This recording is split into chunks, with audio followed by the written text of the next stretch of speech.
Παιδιά, σε όλες τι κάνετε, πως είστε, ούτζι Skills εδώ πέρα.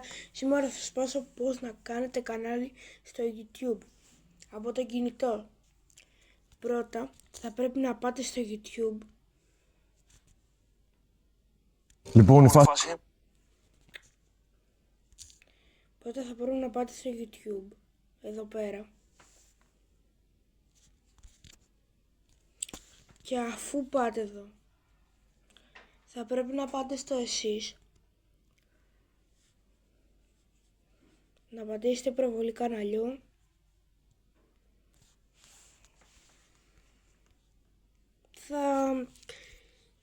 Και έτσι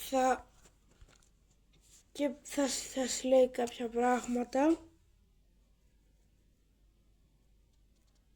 Θα πρέπει να φτιάξετε την εικόνα.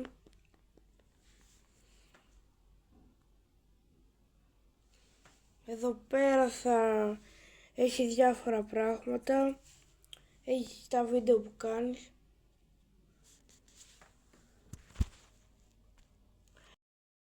Θα κάνεις short.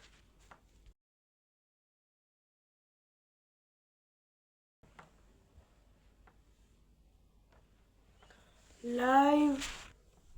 Αλλά πρέπει να έχεις 50 subscriber πρώτα. Αναρτήσεις με φωτογραφίες. Και θα σας δείξω και κάτι άλλο για να σας είναι λίγο πιο εύκολο. Κατεβάστε το YouTube Studio και σας βγάζει εδώ πέρα. Εδώ πέρα έχει τις ώρες που είναι το short ή όσοι έχουν παρακολουθήσει, τις προβολές και αυτά.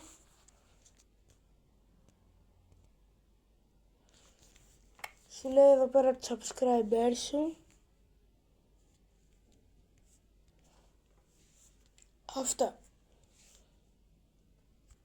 Έχεις εδώ πέρα την κοινότητα,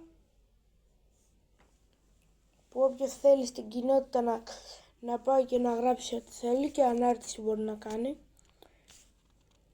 Μπορείς να φτιάξεις εδώ πέρα να σου λέει κάθε μήνα πώς τα πας, πόσο καλά τα πας. Το περιεχόμενο του καναλιού σου.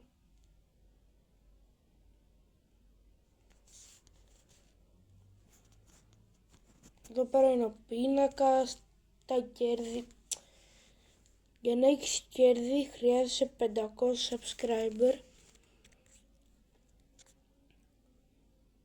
Και αυτά. Εάν σας βοήθησα, κάντε ένα like και ένα subscribe για άλλα τέτοια βίντεο.